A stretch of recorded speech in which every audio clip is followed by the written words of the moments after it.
Good morning, and a singular focus on this getting you ready for Eagles at Dallas program. I'm Mike Fisher, your trusty and trusted reporter. This is the Fishbowl That is a Star. We will be at the Star momentarily, actually, and we are tentatively planning a Fish for Lunch live show from the Star in conjunction with the Cowboys practice. So stay tuned for that. And of course, we'll have Fish at 6 tonight, 7:20 every morning, 6 p.m. every night, taking you all the way to Sunday night, but a singular focus here. So if you don't mind, hold your comments, your questions, and your criticisms, especially as it relates to the refund, to tonight's program, Fish at 6. I'm going to label this an irresponsible rumor. Irresponsible, not impossible. I'm going to label it an irresponsible rumor. In fact, by the time we get done with this, we may even carve it down to the point where it doesn't even qualify as a rumor. But I'm not going to do it this way because it's impossible that Dallas Cowboys owner Jerry Jones might in the future make a coaching change. Not impossible. And I'm not going to label it that way because it's impossible that the Cowboys might fall short of some imagined must-achieve goal in the playoffs in order for head coach Mike McCarthy to keep his job. And I'm not going to label it that way because it's impossible that McCarthy's heir could be present right here at the Star in the form of friend of the show, the defensive coordinator, Dan Quinn. There are absolutely certain circumstances, and we can have some fun with them.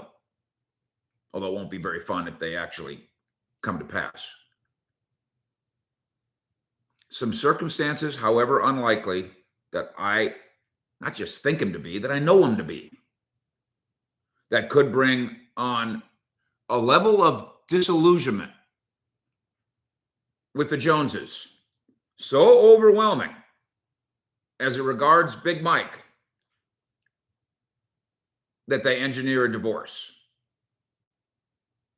For instance, Cowboys are 9-3, which, by the way, makes this rumor at this time all the more obvious a lie. What if the Cowboys lose the rest of their games? I mean, what if they do?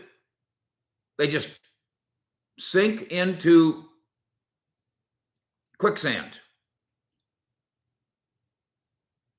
They get destroyed by Philadelphia. With their tail between their legs, they go to Buffalo, and it happens again. Now they're reeling. They go to Miami, and Miami just track meets them and roller coasters them. And now the Cowboys have lost 3 straight games. And the gauntlet isn't even done because here comes Detroit on Saturday night. And not even the presence of Jimmy and Troy, and not to mention dozens of other legendary Cowboys who will be there, and yours truly, for whatever that matters. And they lose again. And the whole thing's collapsing. Okay? For whatever reason. Now, does Jerry sit around the big Monday morning roundtable and go, Mr. Mac, Mr. Big Mac, what in the hell is Yeah. And then after Big Mike leaves the room, does he say to Steven, what are we going to do? Will, what are we going to do? What if the Cowboys go? What if the entire Dak Prescott-led locker room suddenly does a 180 on its views of the coach? They express their dislike for the coach, their distrust for the coach. What if? I can tell you now, and we'll be in the locker room today, the people, and this is a 4-year running deal. The people who are telling you that Mike McCarthy doesn't have the locker room or doesn't know, they're full of shit. And have been from the start. These players, and you don't always get this in the NFL. This goes for Al Harris. This goes for Dan Quinn. This goes for Joe Witt. This goes for Mike McCarthy. These players enjoy playing for this staff. But what if? Crash, 180, Jerry and Big Mike are having a beer, and Big Mike lets it blurt out that he hates the color blue. Big Mike goes over to Jerry's house and spills wine on Gene's favorite rug. Circumstance. So CYA, I'm smart to do it. In my business, it must be done. There's no such thing as, I could never. There's so many things in sports and in football that you go, well, that couldn't happen. And then it does, that you learn to CYA. Anything could happen. But the hole in this report from a fellow named Tony Pauline comes in the boldness with which he makes his claim, complete with what he calls, quote, sources. And the hole is so gaping that I'm willing to frankly and impolitely allege those sources do not exist. Writes Tony Pauline, exactly word for word what he writes. Sources tell me that if McCarthy does not make a run deep into the playoffs and Dallas lets him go, Quinn will be hired as head coach of the Dallas Cowboys. Here's where it gets sloppy. Elsewhere in the story, somebody didn't edit Tony's story very well. Elsewhere in the story, he says it's just buzz around the league from his people he talks to around the league. That's different. I still don't know, and I think this a lot. What would cause that to buzz? Is there some cocktail party that I didn't know about where everybody, all the coaches, scouts, and general managers are invited to show up, lean against one of those, the high top tables, and the subject is, Jerry, what's Jerry going to do if the Cowboys don't win the Super Bowl? And then all the general managers sit around and tell Tony Pauline the only way to have a buzz around the league on a subject like this is for the reporter to ask people, if the Cowboys lose, what do you think is going to happen? So this would be initiated not by some general manager, scout, or coach. This would be initiated by the reporter. So this isn't buzz around the league, except for the possibility that the reporter created the buzz. That's one thing. But Tony Pauline writes that in his story, and then also writes that I have sources that tell me that McCarthy's going to be fired and replaced by Dan Quinn if they don't make. Which one is it? Because if I have sources, I don't need buzz. I wouldn't even put the buzz in there. I have two NFL people telling me that this is going to happen. Gee whiz, that's a story.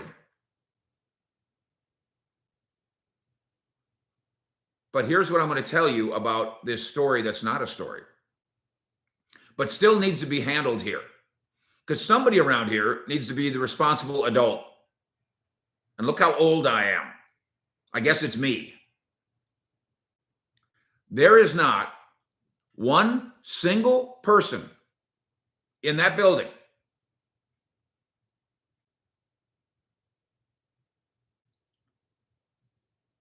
who is privy to that sort of private thought. Fort Worth Texan, you've nailed it.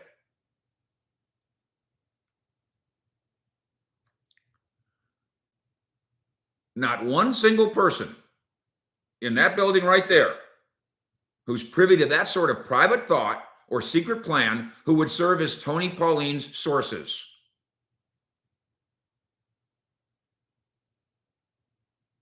Hi, old lad. Maybe in past years, but here's the point about today. At this moment, at 9-3, getting ready for the Eagles, the quarterback is the leading MVP candidate. The offense is the highest scoring offense in football. Why in the world would Jerry think this today? There's the why not? But now I'm getting in. Let's dig deeper. Nobody in that building who would know this would tell it to Tony Pauline. Nobody in that building would serve as a source on a matter as sensitive as this. Nobody who knows.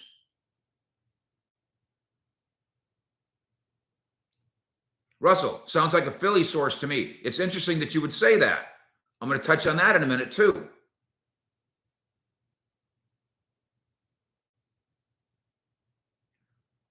You know this. This ain't bragging. This is just my resume. I've dealt with McCarthy for 4 years.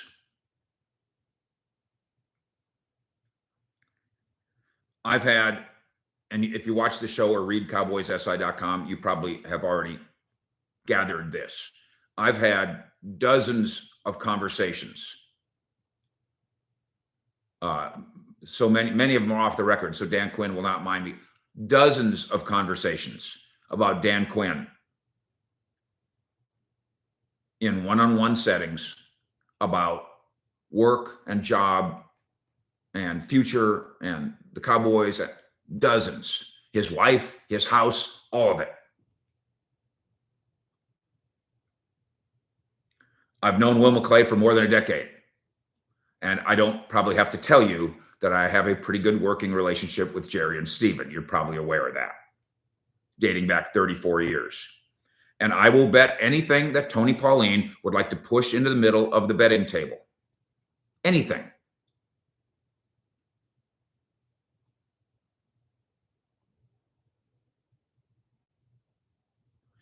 That none of those 5 people, the only 5 people who would have firsthand information like this, firsthand knowledge of this concept, none of those 5 people have said any such thing to Tony Pauline.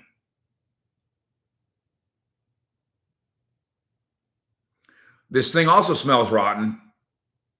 By the way, Arthur Smith said this the other day in Atlanta, that he understands that the job that he has taken opens him up to rumors are part of it. You suck. You're going to get fired. They should hire this guy. That is part of it. But not when you're 9-3. It's not part of it when you're 9-3. It's not part of it when you have the number 1 offense in football. It's not number 1 when your quarterback is the number 1 MVP candidate. Tony Pauline, who says he writes for Sportskeeda, but that, quote, he previously worked for a host of NFL teams in the past. Now, Tony's bio says he's an NFL draft consultant.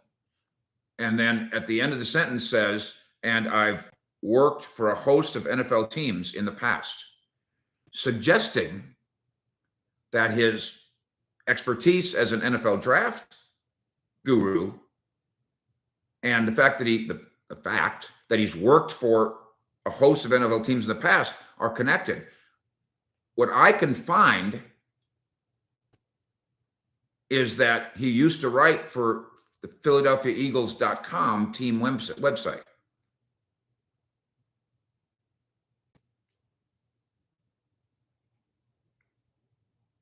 He didn't work for teams as a scout. He wrote some stories on their .com in Philadelphia.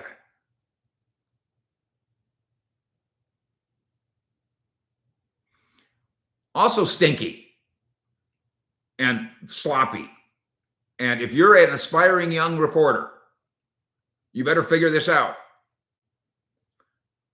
People now put the word sources in their story because they think it makes them sound like they're 007. They think it makes them sound like they're Woodward and Bernstein. They think it makes it sound like they have gravitas. But when you put sources, that means more than one. So I ask you, Tony Pauline, which 2 of these guys, McCarthy, Quinn, McClay, Jerry, and Steven, because it can't be one because you said sources, which 2 of them told you this?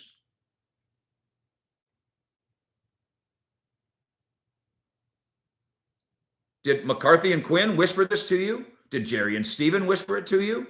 Did Quinn and McClay whisper to you and tell you, you can write it? Just put sources. Not one source, 2 sources, and it would have to be 2 of those 5 guys. Cover your ass matters here.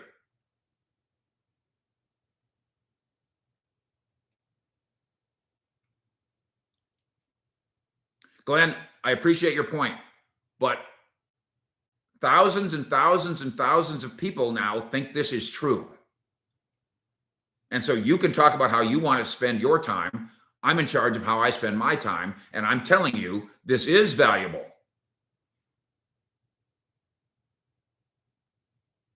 And if the Cowboys lose on Sunday, they're a 3-point favorite. It's completely viable. This kind of story will be regurgitated. And then, Glenn, you're going to hear it again. And it'll be my job. It is my job to try to give you straight dope, no bullshit. That's my job. Cover your ass does matter here. McCarthy could get crossways with Jerry. He could. The Cowboys could collapse in December. It's possible. Players could demand a change. It's possible. Of course, if the Cowboys players collapse in December, why would they get a vote? Who's going to be the head coach? The Cowboys could go to the playoffs and lose 50-0 at Atlanta. Let's just say. Of course, if Dallas gives up 50 points, why would you promote Dan Quinn? The truth is, and this is important, and then we'll move on. CowboysSI.com, loaded for bear. We're going to try to do Fish for Lunch live at the Star. So plenty of time and plenty of day to get into all things Cowboys and Eagles. But for this moment, just 18 minutes of this. The truth is, this is not sourced material. In fact, it falls short of even qualifying as a rumor. It's manufactured, it's nasty, and it's irresponsible. Fish out.